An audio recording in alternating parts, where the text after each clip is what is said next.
Olá, tudo bem? Tudo na santa paz? Sejam todos muito bem-vindos a mais um programa Nova Era da Marcenaria. Eu sou Robert Coriolano e ensino profissionais de marcenaria a faturar 60k por mês com móveis planejados. Esse programa eu criei pensando exatamente nisso, em preparar esses profissionais para o mercado, esse mercado de marcenaria, que é um mercado extremamente, atraente e que traz grandes oportunidades. Então, sempre vamos aqui discutir temas interessantes, temas que realmente agreguem para que você possa ter ainda mais sucesso em marcenaria. E o nosso tema de hoje será o seguinte: gestão, ok? Gestão de marcenaria. O que eu devo fazer, o que eu não devo fazer para ter uma boa gestão em marcenaria. Então, no programa de hoje, eu vou fazer o seguinte: eu vou dar 7 dicas essenciais para que você tenha uma boa gestão em marcenaria. Normalmente, os profissionais desse segmento têm sempre alguma pergunta, sempre algum questionamento em relação à questão da gestão. É muito comum, quando eu faço alguma live que deixa uma caixinha de pergunta aberta, sempre vem lá, o que fazer sobre isso, o que fazer aquilo, gestão de pessoal, gestão de materiais, gestão do próprio processo em si, gestão financeira. Então, existe digamos assim, uma deficiência muito grande dentro desse segmento para alguns profissionais, exatamente nessa área de gestão. Então vamos falar no programa de hoje exatamente sobre isso. O que fazer para melhorar ainda mais a sua gestão e de que forma isso pode te trazer ainda mais sucesso e garantir que você vai continuar faturando 60k por mês com móveis planejados. Então vamos lá? Vamos à primeira dica, para uma boa gestão em marcenaria, seria a seguinte: mapeie muito bem o seu negócio. Mas o que seria isso, Robert? Mapear o meu negócio? Como é que eu faço isso? O que é isso? Mapear o negócio é você ter clareza sobre o seu negócio, sobre o seu empreendimento, sobre a sua empresa. Quando a gente fala em mapear, é dar caminho. Não é essa a ideia que a gente tem quando a gente vê naqueles filmes, pegou um mapa da mina, um mapa do tesouro, enfim. Então, mapear é você dar clareza, é você dar rumo para a sua empresa. E como é que eu faço isso? Você faz isso através de ações. Ações que você vai estabelecer dentro de um planejamento. E que essas ações e esse planejamento tem que ser muito claro. Tem que ter muita clareza para que as pessoas possam entender, assimilar e depois compartilhar, daquela sua ideia, daquele seu desejo em relação ao seu empreendimento. Então, para que eu possa atrair as pessoas para esse meu, planejamento, eu tenho que ser muito claro, eu tenho que deixar claro o que é de competência de cada um e da própria empresa. Alguns nortes você deve usar dentro desse mapeamento. Um deles é conhecer, muito bem a concorrência. Eu sempre digo que uma das coisas mais salutares, mais saudáveis que tem para o mercado é a concorrência. Por quê? Por mais que eu diga, eu tenho um diferencial, eu não tenho concorrentes nesse mercado, mas a gente sempre tem. Sempre vai ter alguém que vai estar ali de alguma forma incomodando, tá certo? E eu sempre digo isso, que concorrência é uma coisa saudável ao mercado, porque é o concorrente que vai me fazer ser cada vez melhor. Por quê?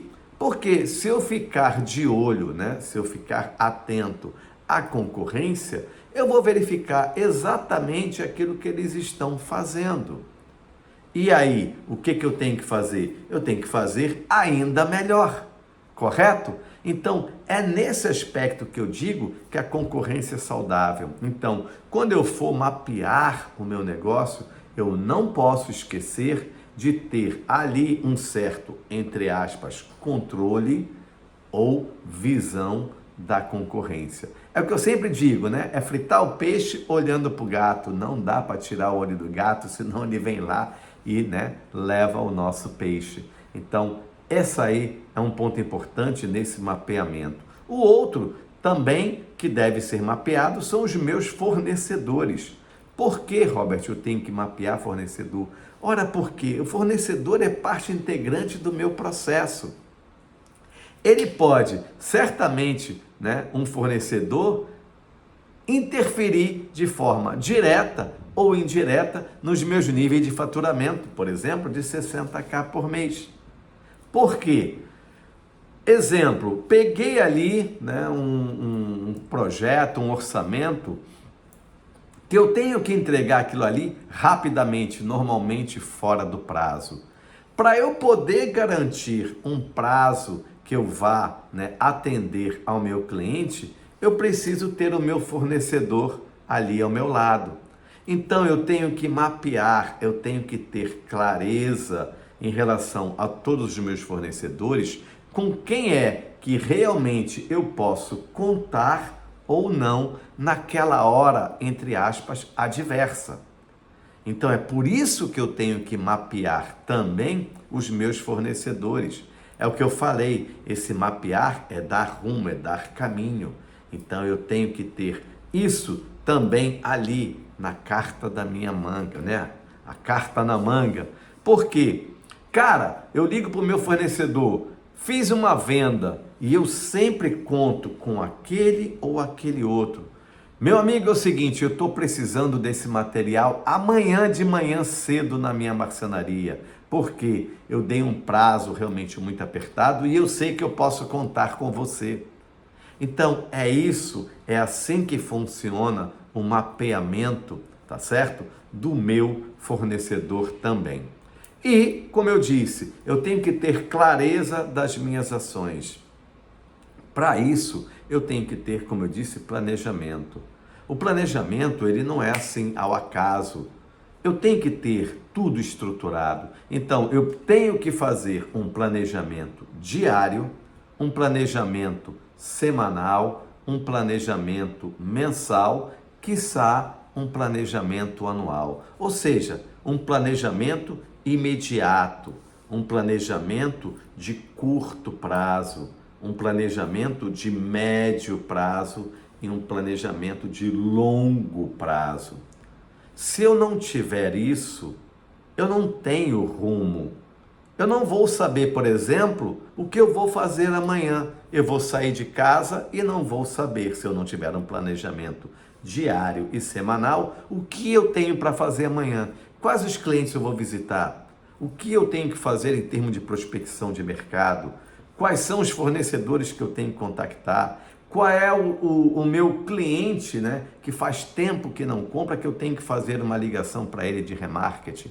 Enfim, eu tenho que ter todas as minhas ações estruturadas para o longo da minha semana, para que eu possa saber exatamente, dia a dia, quais serão os meus passos. Então, o mapeamento é exatamente isso, mostrar de forma clara para onde eu devo seguir. Porque se eu não tenho um lugar estabelecido como o meu ponto de chegada, qualquer lugar que eu chegar vai me servir, ok? Então essa daí é a primeira dica que você tem que usar para você ter uma boa gestão em marcenaria e como isso acaba realmente interferindo nos teus níveis de faturamento de 60k por mês. E aí, vamos para a segunda dica? Qual seria essa segunda dica? Montar uma boa equipe. Como anda a sua equipe? Você sabe exatamente o que pensa e como age cada um dos seus colaboradores. Montar uma equipe é essencial para que eu tenha uma boa gestão em marcenaria ou em qualquer outro segmento, mas vamos aqui nos concentrar no nosso. Eu preciso ter uma boa equipe. Sabe por quê? Eu costumo dizer o seguinte: a maneira mais fácil que eu tenho, de dizer ou de conceituar o que é administração seria o seguinte: administrar nada mais é do que obter coisas através de pessoas. Então, eu só vou obter coisas se eu tiver pessoas para executarem. Lembra do número 1, da dica número 1? Mapeie muito bem o seu negócio, aonde eu vou ter que estabelecer quais serão as minhas ações, os meus planejamentos e quem é que vai executar isso. Quem é que vai estar ali no dia a dia? Vai ser alguém, ou eu, tá certo? Ou alguém que eu determinar para tal. Por menor que seja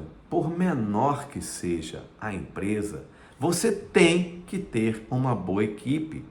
Essa equipe, ela tem que ter uma afinidade, certo? Ela tem que ter afinidade com os teus propósitos.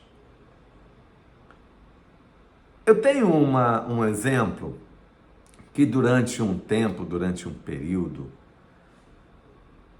um funcionário sempre aos sábados, ele não trabalhava.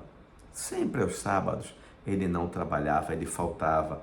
Então, isso acabava comprometendo o meu planejamento, o planejamento da minha linha de produção, porque ele era uma peça-chave dentro daquele processo. E toda vez que ele faltava no sábado, comprometia o meu planejamento de produção da semana, porque não foi cumprido. E aí eu perguntei, falei, poxa, mas não é possível. Eu tenho que chamar esse funcionário, eu tenho que saber o porquê. E chamei o funcionário para poder me dizer por que todo sábado ele se ausentava. Bom, e ele me disse o seguinte: é que ele tinha uma outra atividade que para ele era muito importante, tá certo? E que aos sábados ele não tinha mais como trabalhar no período, da manhã. Aí eu fiquei assim, mas e agora? Ou seja, o propósito pessoal daquele colaborador não estava de acordo com o propósito empresarial. Ele colocou, não vou dizer e julgar aqui se certo ou errado, mas ele colocou o seu propósito pessoal se sobrepondo ao propósito da empresa. Então, eu disse ainda agora, por menor que seja a empresa, eu tenho que ter uma boa equipe. E uma das questões para que isso funcione muito bem é que eu tenha afinidade com essas pessoas, com esses colaboradores. E que esses colaboradores tenham afinidade com o propósito da empresa. Tá certo? Então, é extremamente importante que você tenha uma boa equipe, que você esteja próximo nessa equipe. Algumas pessoas perguntam, Robert, você acha certo, você acha interessante, por exemplo, eu colocar, a minha empresa foi crescendo e eu fui colocando pessoas da minha família. Por quê? Porque eu tenho confiança nessas pessoas. O propósito, você pode até colocar pessoas, familiares, sem problema nenhum. Isso não é problema. Desde que o critério para você colocar essa pessoa na sua empresa seja um critério técnico, ok? Tem que ser um critério técnico. Por quê? Ele já é da minha família. Já é mais difícil, por exemplo, eu ter que chamar a atenção, isso pode criar algum, desconforto, às vezes até na própria família. Mas, se o critério é técnico para aquela contratação, sem problema nenhum, deixar muito bem claro, aqui você não é meu irmão, meu primo, meu sobrinho, meu parente, aqui você é um funcionário como outro qualquer, tá certo? E isso já aconteceu comigo, eu já tive também pessoas da minha família trabalhando comigo, na minha empresa, mas nenhuma distinção, absolutamente nenhuma. É um funcionário como outro qualquer, deve ser tratado exatamente desta forma e o critério para a contratação tem que ser o critério técnico. Beleza? Então é isso. Você tendo uma boa equipe, uma equipe realmente bem estruturada, uma equipe que esteja falando a mesma linguagem que você, aí as coisas funcionam. Porque, como eu disse, administrar nada mais é do que conseguir coisas através de pessoas. E ter uma boa equipe certamente contribui de maneira positiva para que você possa aumentar os seus níveis de faturamento e chegar rapidamente a 60k por mês com móveis planejados, ok? Vamos então agora para a terceira dica. Seja um bom gestor. Como é que você hoje, à frente da sua empresa, você está gerindo o teu negócio? Como é que você faz? Quais são as técnicas, quais são as ferramentas que você utiliza para ser um bom gestor? É muito comum, por exemplo, se eu trato a minha empresa como uma empresa familiar, e nós falamos ainda há pouco, na segunda dica, em que eu, fazendo da minha empresa uma empresa, por exemplo, familiar, eu nem sempre vou ter as melhores pessoas. A gente costuma, existe algumas crenças, digamos assim, em mercado, que a empresa familiar ela é fadada, na terceira geração ao seu extermínio. Por quê?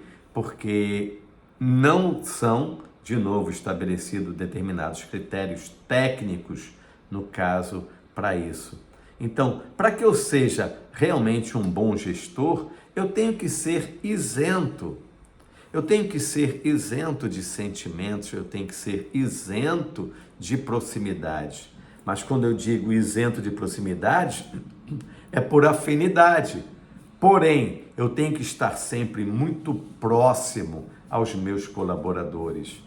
Eu tenho que ter um envolvimento muito próximo com os meus colaboradores. Logo no início, da minha jornada, no início de marcenaria, quando eu entrei, e como eu sempre digo, eu comecei do zero, sem absolutamente nada, sem empresa, sem conhecimento, sem investimento. Então muitas coisas eram feitas, ali, com uma participação realmente efetiva minha, que era, até então, o gestor, o dono da empresa. Então, eu me envolvia realmente de maneira direta. Ou seja, na hora da montagem eu estava lá junto, eu estava segurando peças, eu estava levantando peças, apoiando para o montador poder furar, fixar um móvel, um armário superior. Eu estava lá depois, ao final da montagem, limpando, todos aqueles móveis.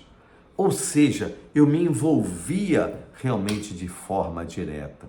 E eu passei a perceber que esse envolvimento, ele é muito importante. O teu colaborador, ele se sente mais próximo a você.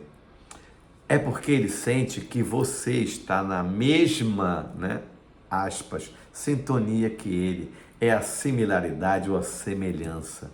Então, eu fazendo isso, eu ficava mais próximo dos meus colaboradores, além de dar um exemplo. tá certo? Além de dar exemplo. Então é muito comum, por exemplo, você se envolver dentro da linha de produção, você se envolver ali numa montagem e você chegar e dizer assim para o teu colaborador, bora, pega aí, vamos lá, carrega aqui, tá, não sei o quê. Quando você faz isso, você cria nele uma nova energia, uma nova motivação. Mas quando você fica simplesmente ali, parado, de braços cruzados, apenas olhando, sabe? Não cria uma boa energia, como eu digo, ali naquela montagem, ali naquele momento. Então, o teu envolvimento, ele é muito importante. Seja numa hora como essa, mas seja numa hora também quando você perceber, por exemplo, que o teu colaborador está com um problema. Perceba, se você se envolve, se você está próximo à sua equipe, você vai perceber isso. E procure se envolver, ok? Porque, não esqueça, ele é parte do seu problema. Ele é parte integrante do processo da sua empresa. Lembra? Administrar é conseguir coisas através de pessoas. Ele é uma peça-chave. E você, como tal, como um bom gestor, tem que estar próximo a ele. Você tem que transmitir segurança ao seu funcionário. Ele tem que perceber nas suas ações, tá certo? Que você tem segurança total e domínio, autoridade sobre aquele processo. Quando ele percebe isso, ele vê em você realmente o reconhecimento de uma autoridade, seja técnica, seja o que for. Mas isso você tem que fazer. Durante um determinado período da minha vida, eu sempre trabalhei com grandes equipes, né? Porque eu tive toda uma formação em área industrial. E eu sempre procurei estar próximo à base. E eu percebi, e percebia que quando nós tínhamos um problema, as melhores ideias, as melhores soluções, elas vinham da base.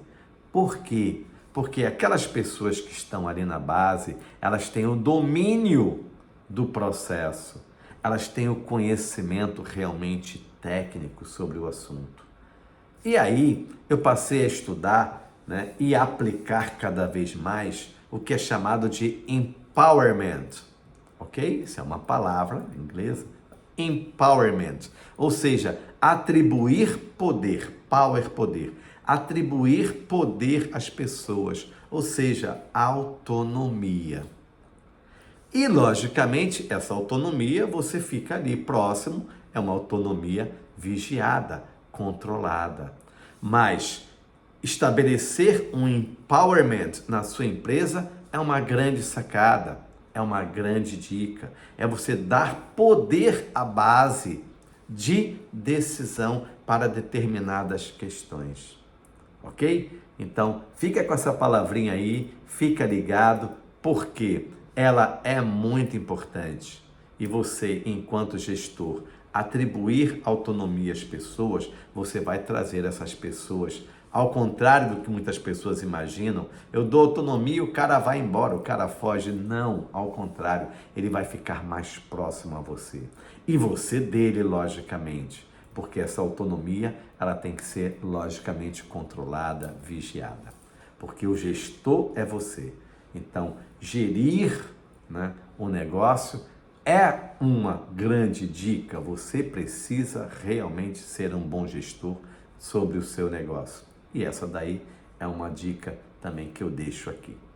Beleza? E essas, como eu sempre digo, tudo isso ele vai sempre contribuir para que você possa melhorar ainda mais, os fatores, os termos de produção, de produtividade. Tudo isso melhora o seu rendimento e, consequentemente, te leva a maiores níveis de faturamento, chegando a 60k por mês com móveis planejados. Ok? Beleza? Então, vamos lá. Vamos para a quarta dica. Essa daí Essa dica é uma dica bem simples, ela é bem fácil, né? Eu perguntaria a você, como é que anda, né, a sua vida financeira? Como é que você está? Como a gente diz, como é que você está das pernas? Você está bem das pernas, financeiramente falando? Ok? Então, a quarta dica é exatamente isso. Tenha controle sobre a sua condição, a sua vida financeira. Esse é um princípio, né? Esse é um princípio básico de contabilidade e da própria administração, aonde você não deve misturar o patrimônio, né, da pessoa física com o patrimônio da pessoa jurídica. Dinheiro da empresa é da empresa.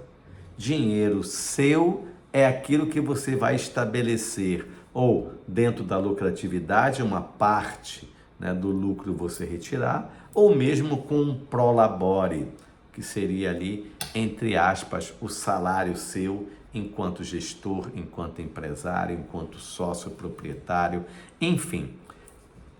Não confunda nunca dinheiro da pessoa jurídica com o dinheiro da pessoa física.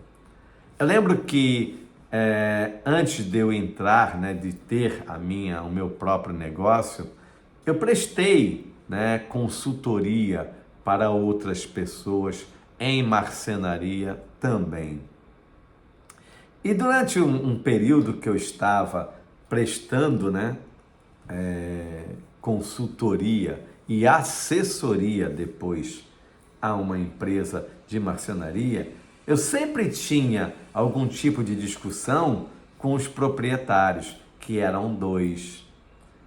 E aí eles me deram autonomia, empowerment, eles me deram autonomia para que realmente eu pudesse administrar e gerir a empresa de forma tranquila, com autonomia.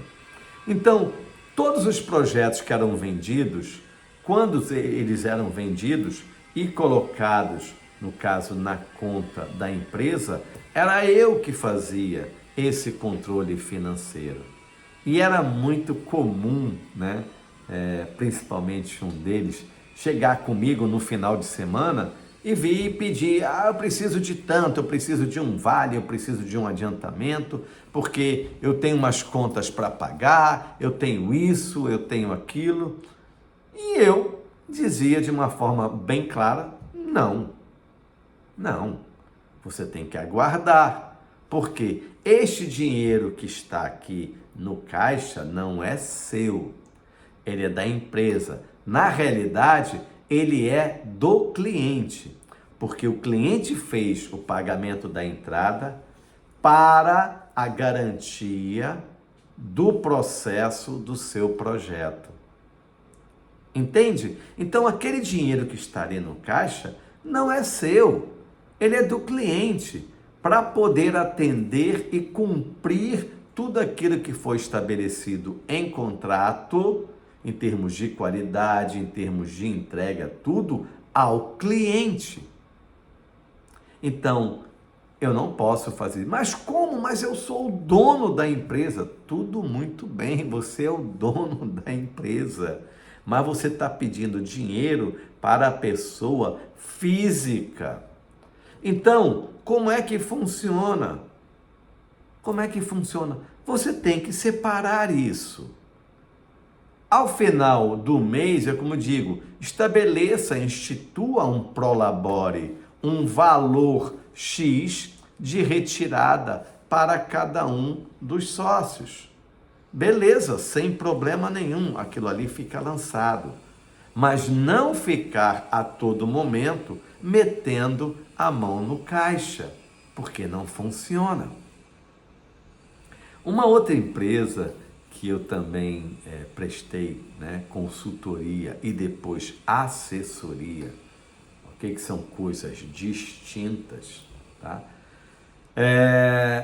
Era um proprietário, né?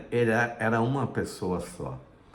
E eu percebi logo, rapidamente, de forma bem clara, né, que ele tinha uma maneira de ser, uma maneira de agir antes de me contratar. Aonde ele tinha uma vida pessoal, né, e aí não era problema meu, mas depois passou a ser, tinha uma vida pessoal que não condizia com a saúde financeira da empresa. Ele vivia viajando, né? Fosse aqui dentro do Brasil, fosse para fora do Brasil, tá certo? E fazia ali, meu amigo, esbanjava, gastava aquilo que não tinha lá na própria empresa. Ou seja, usava o dinheiro da empresa para poder bancar a sua vida pessoal, pessoa física. E aí depois, logicamente, com todas aquelas questões, cuidados e tudo mais, eu fui mostrando que isso aí era errado, porque você não pode usar o dinheiro da empresa para você, pessoa física.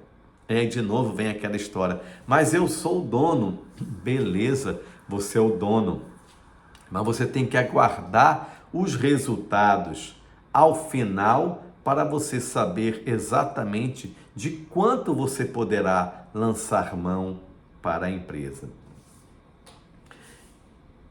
Durante um período que eu também fui, lojista, eu sempre disse o seguinte, tá?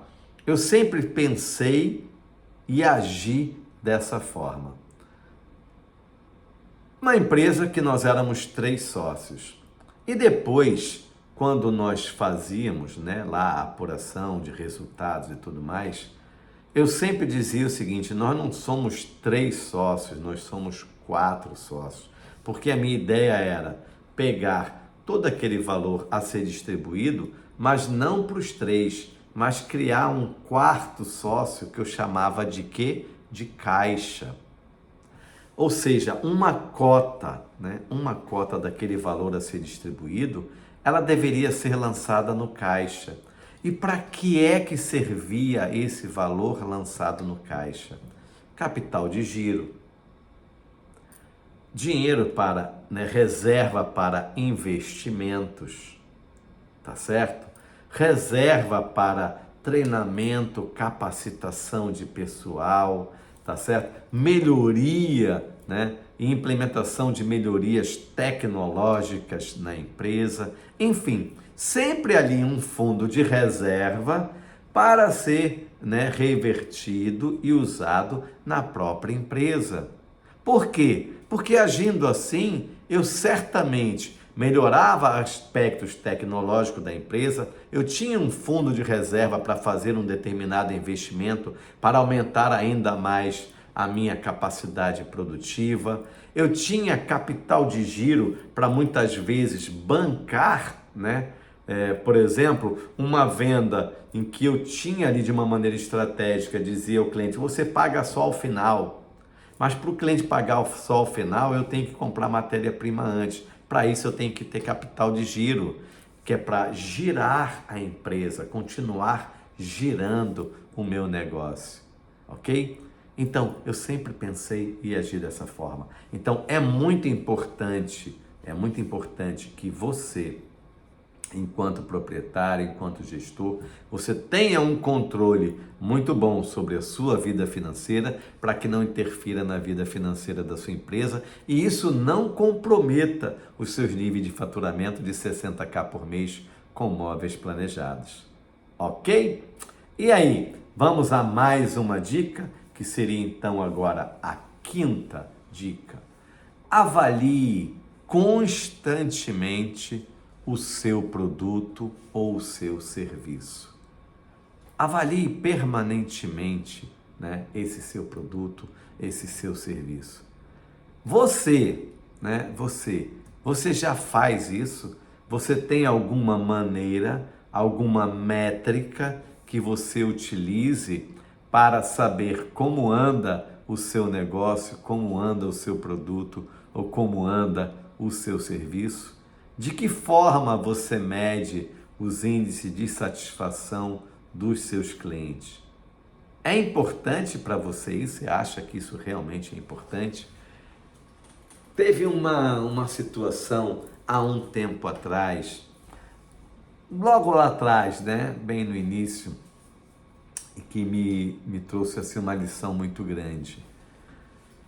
Fazendo o atendimento ao cliente, fazendo a parte, né, ali de venda, a parte comercial, eu sempre procurei fazer o melhor atendimento possível, sempre o melhor atendimento possível, fazendo um bom brief, fazendo um bom approach, principalmente o approach para me tornar mais próximo, né, aos meus clientes e facilitar, logicamente, negociações. E agindo dessa forma, né, eu sempre consegui, sempre tive sucesso em vendas. Porém, teve uma situação lá atrás que foi bem curiosa, para não dizer outra coisa. Fiz uma venda excelente que, né, ali eu imaginava que teria um bom retorno financeiro, né, ou seja, uma boa lucratividade sobre aquela venda. E teria realmente de fato. Mas aconteceram alguns problemas ao longo, depois, não dentro da linha de processo, mas na montagem, durante a montagem, que gerou alguns transtornos, que gerou algum atraso, né? E depois gerou também um problema em relação ao cliente. E aí depois, né, que o material, o projeto já estava lá parcialmente montado, eu procurei, né, como sempre, acompanhar essa montagem. E aí, quando eu estava lá na casa do cliente, esse cliente me chamou, né, assim meio reservado, à parte, e me fez o seguinte comentário: o seu atendimento, ele é perfeito. O seu atendimento é perfeito, é nota 10.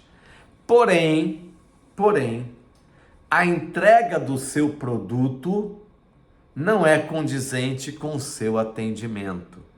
Olha o que o cliente me disse, que o meu produto, o meu serviço não estava condizente com o meu atendimento. Ou seja, ele não estava satisfeito com a montagem com que estava sendo entregue.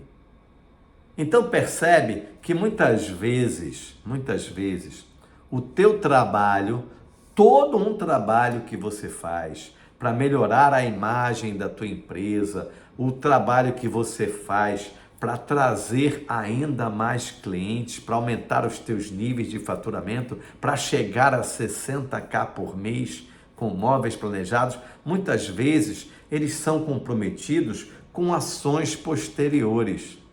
E que isso, como disse o próprio cliente, acaba arranhando aquela imagem positiva que você gerou no cliente logo no início, ou seja, na expectativa dele. Porque não adianta só vender muito bem, não adianta só atender muito bem. Todo o restante do processo, ele tem que ser de excelência da mesma forma que o teu atendimento, que a tua venda. Então, a gente muitas vezes fica preocupado, né, com determinado aspecto e esquece do resto. E isso, né, essa observação desse cliente, esse exemplo, ele me trouxe uma experiência muito grande. Ele me trouxe um ensinamento muito grande. Por quê?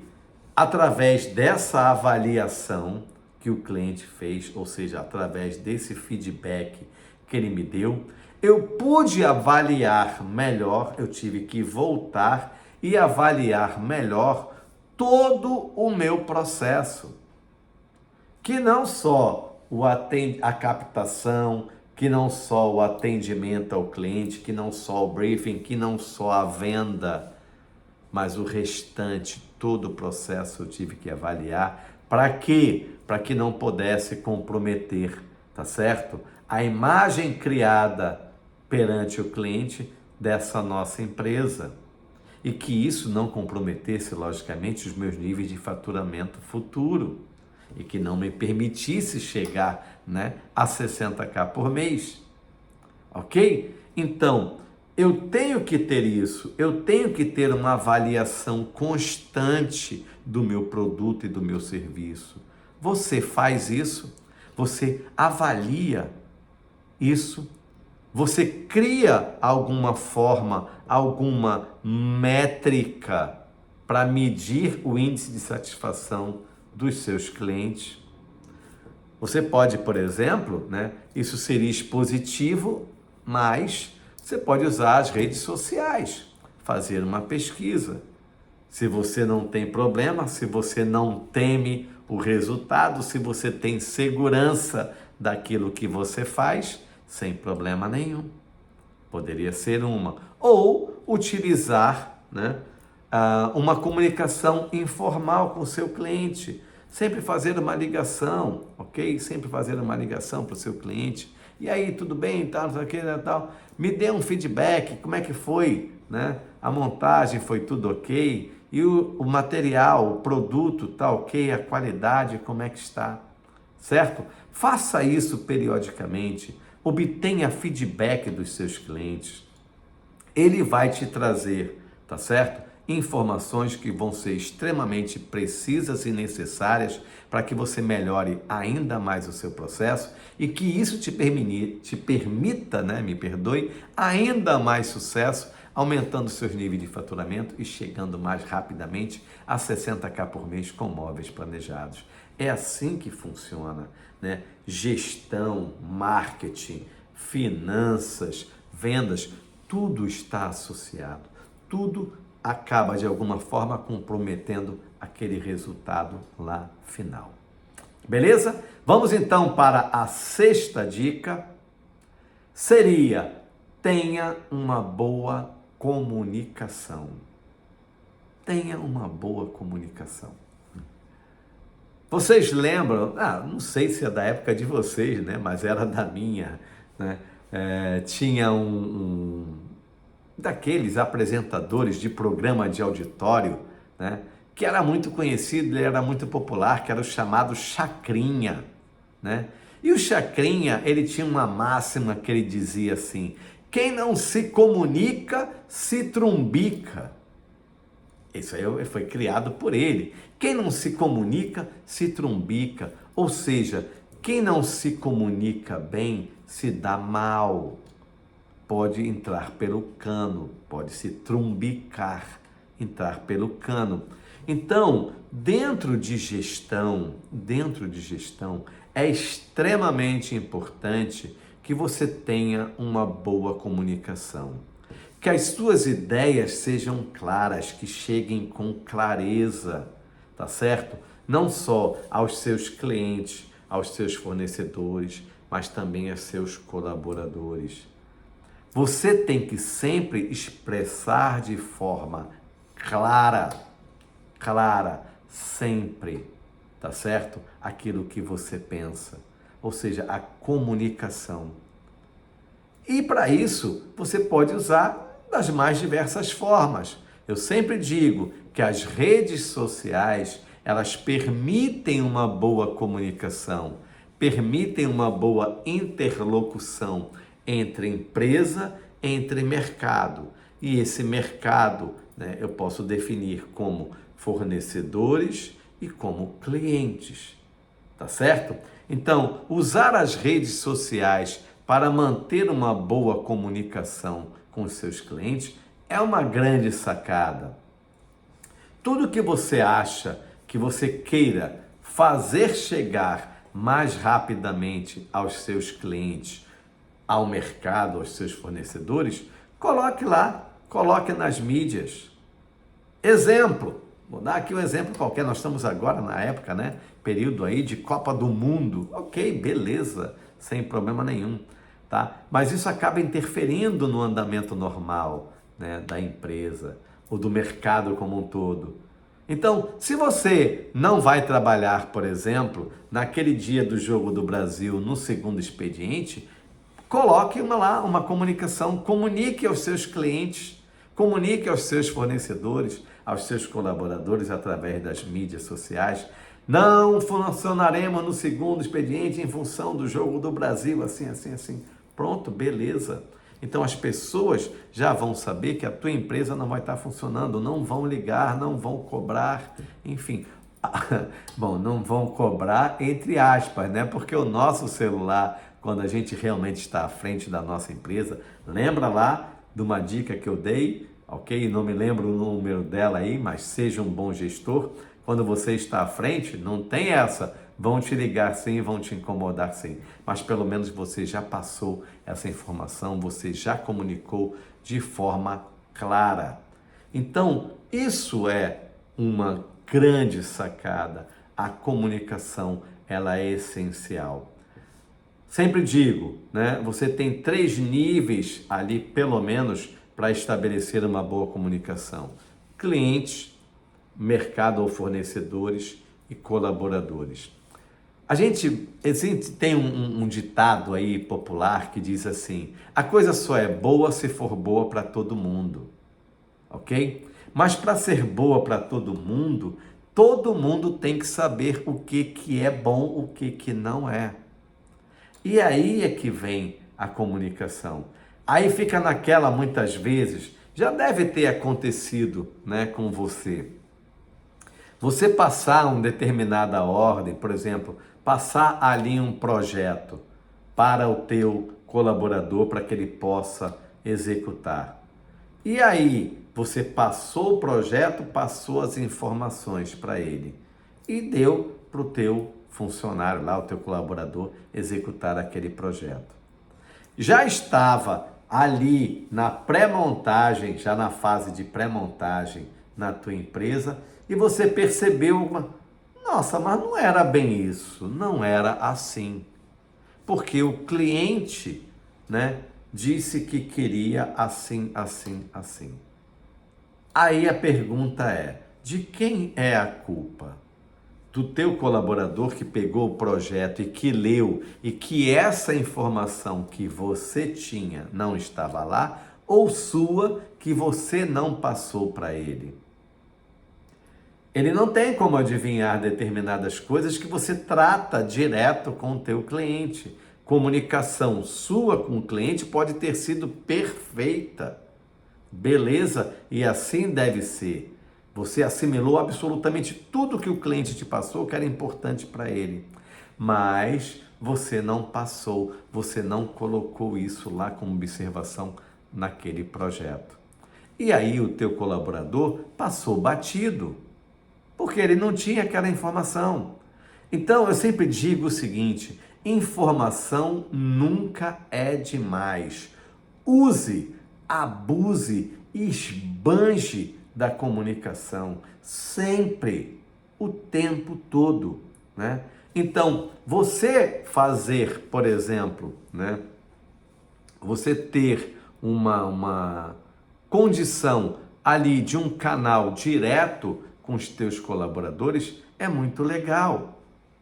Você chegar na tua empresa, e aí, tudo bem, tudo tranquilo, tudo na santa paz, como eu sempre faço, né?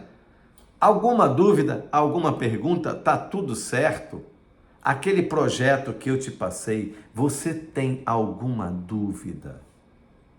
Essa é uma pergunta-chave e que ela evita uma série de transtornos, ou pode evitar, ok? Então, essa comunicação, ela é essencial para que as coisas, né, dentro de uma linha de produção, dentro de todo o processo, elas possam seguir. Quando você tem essa boa comunicação, principalmente com os teus colaboradores, cara, a empresa vai que é uma beleza, ela realmente flui porque todo mundo está sabendo exatamente o que tem que ser feito, quando tem que ser feito, por que tem que ser feito, quem vai fazer e onde vai ser feito, beleza? Então é deixar realmente de forma clara, né? Exatamente isso. Aconteceu, né, não muito distante aí, e que nós estávamos com um material já, um projeto na linha de produção, e ele pronto, já embalado para ser entregue e ser montado na casa do cliente. E a pessoa responsável pela produção, ela já havia feito toda a programação. Ela chamou o carro para coletar, para transportar, Já estava tudo certo, o carro já na porta da fábrica, ok? E aí, por uma questão qualquer ali numa conversa com o pessoal de vendas, a pessoa que tinha atendido o cliente recebeu uma informação, ok? 1 ou 2 dias antes, que o cliente estava com um problema lá que não havia terminado a reforma e ele não poderia receber os móveis. Mas essa informação não chegou até a linha de produção. O que aconteceu? Veio o carro, né, para levar o material, já estava sendo carregado, né? E aí, não é para ir hoje, não vai mais, o cliente pediu só para ir daqui a 3 dias, quando ele vai terminar essa reforma. Então, percebam que a comunicação, ela interfere realmente dentro da linha de produção, ela interfere realmente em resultados, e isso muitas e muitas vezes acaba te impedindo de chegar aos níveis de faturamento de 60.000 por mês com móveis planejados. Então, ter uma boa comunicação é uma grande sacada em gestão. E vamos então agora para a última dica. Beleza? Seja um hábil negociador. Pode parecer que não, mas é sempre muito importante você negociar. Você não negocia só com o cliente, negocia. Você negocia só com o teu fornecedor, negocia. Você negocia com os teus colaboradores também. Não negocia? Claro que sim.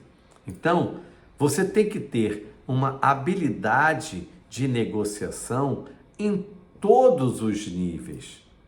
E aí eu te pergunto, você sempre vai negociar da mesma forma? É sempre da mesma forma? Você, quando está vendendo, você negocia como se estivesse comprando? E você, quando está negociando com o teu colaborador, é como se você estivesse negociando com o seu cliente também? É sempre da mesma forma que você negocia? Ou você tem estratégias, né, diferentes? A gente deve sempre procurar ser um hábil negociador. Para quê? Para que a gente possa, né, muitas vezes, evitar determinados problemas e embates, seja com cliente, seja com fornecedores, seja com colaboradores. Eu falei ainda há pouco, né? Acho que eu dei um exemplo ainda há pouco, nós estamos aí no período de Copa. E aí, por mais que você não queira, mas o brasileiro, ele é apaixonado por futebol. E os teus colaboradores não são diferentes. Eles são como qualquer um. Ah, mas a minha empresa não para no dia de jogo. Tudo muito bem. Você pode até não querer parar, mas o teu colaborador quer. E aí, né? Como eu já tinha tido, né, experiência em Copas anteriores, tá certo? Pelos anos aí já nesse mercado, nesse segmento, eu logicamente procurei trazer toda essa experiência do passado para o tempo presente. E essa Copa agora, ela está sendo de uma maneira realmente bem diferente. Os horários, né, o período do ano que nós estamos, né, no mês já aí de dezembro, e o período do ano, sabe, tudo assim. Então, cara, dezembro é um mês que tem muita demanda, que tem muito pedido, que as pessoas sonham em ter os seus móveis já ali no Natal e tal, tudo mais. Aí vem a Copa do Mundo num período como esse, acaba conturbando tudo. E por mais que eu não queira, mas é como eu disse, os teus colaboradores querem. E aí, por experiências do passado, eu falei, rapaz, eu sempre digo o seguinte, mas antes um péssimo acordo do que uma boa briga. Conhecia esse ditado ou não? Mas antes um péssimo acordo, né, do que uma boa briga. Então faz o seguinte, eu vou negociar com o pessoal. Por quê? Anteriormente, eu já havia percebido que se eu impusesse determinadas coisas, eles agiam por conta própria. Não adiantava eu dizer, vamos trabalhar normalmente. E aí o jogo era na parte da tarde, ele trabalhava de manhã, saía para almoçar e não voltava à tarde. Então, o que eu tenho que fazer? Eu tenho que negociar com o meu colaborador. Vamos fazer o seguinte, então ninguém vai sair para o almoço, vai todo mundo almoçar aqui na empresa, pede ali uma quentinha, pede alguma coisa, quem trouxe marmita, come a sua marmita, beleza? Mas nós vamos almoçar aqui, vamos trabalhar direto para que possa sair mais cedo para assistir o jogo. Aí funcionou, tá certo? Aí funcionou porque ninguém faltou, logicamente, porque ficou ali trabalhando direto. Então, às vezes são coisas simples que você precisa negociar com o teu colaborador ou com o teu cliente. Às vezes são coisas realmente simples. E a habilidade da negociação está em você perceber exatamente no outro, aquilo que ele tem de expectativa, aquilo que ele tem de necessidade, tá certo? Então, por exemplo, uma das técnicas, digamos assim, para a negociação é através, por exemplo, de reuniões que você faz, tá certo? Como é que você vai conduzir aquelas discussões em reunião? Normalmente, quando você está em reunião, você tem a força do grupo. E aí você precisa estudar o comportamento humano, você precisa estudar e aprender técnicas para fazer reunião, para fazer discussão. Mas, Robert, aonde é que eu vou aprender isso? Cara, tem muita coisa aí disponibilizada realmente na internet. E o que eu fiz? Para mim mesmo, eu procurei sempre entidades de classe, que eles sempre têm aqueles treinamentos, aquelas capacitações que eles dão e muitas vezes de forma gratuita, tá certo? E como são entidades de classe, certo? Eles estão acostumados com reuniões, com discussões. Então é bem interessante você procurar fazer isso, tá certo? Essa sua capacitação através de entidades de classe. Funciona legal. Aí você fica mais preparado, mais habilitado para estar ali com o teu pessoal sempre, em reuniões, em discussões, tratando determinadas negociações, ok? Por exemplo, fornecedor. Muitas vezes a gente vai negociar o fornecedor e a gente quer estabelecer o preço no negócio do outro. E isso não funciona, você botar preço no negócio do outro. Chore sim, peça desconto sim, né? Faça tudo aquilo que o teu cliente faz com você, faça com o seu fornecedor, mas não atribuir preço ao negócio dele, porque é aquela história, né? Como eu sempre digo, só vai ser bom se for bom para todo mundo. Essa negociação não pode ser boa só para você, tem que ser para o teu fornecedor também. Então você não pode ali também só esmagar, né, o cara e sangrar a ponto dele não ter realmente uma lucratividade, alguma benefício, né, naquele tipo de negócio. Num passo seguinte, ele não vai te atender da mesma forma. Ou então, aquilo que ele vai te entregar não é exatamente aquilo que você espera. Porque você apertou tanto, você negociou tanto, tá certo? Que ele vai acabar comprometendo em função daquela margem espremida alguma coisa. E poderá de repente ser a qualidade. E aí, se a qualidade é comprometida, o que acontece? Você compromete o teu produto. Se compromete o teu produto, compromete a tua imagem. Se compromete a tua imagem, acaba dificultando ainda mais você aumentar, né, as possibilidades de você aumentar os teus níveis de faturamento e chegar a 60k por mês com móveis planejados. Então é isso. Essas são as dicas, né, essenciais que eu tinha para passar para vocês dentro desse nosso programa Nova Era da Marcenaria, e que essas dicas essenciais de gestão possam te permitir, né, ainda mais sucesso no teu negócio, e que esse sucesso sempre se transforme em números, aumentando os teus níveis de faturamento e que te permitam chegar a 60k por mês com móveis planejados. Então é isso. Até a próxima, se Deus quiser.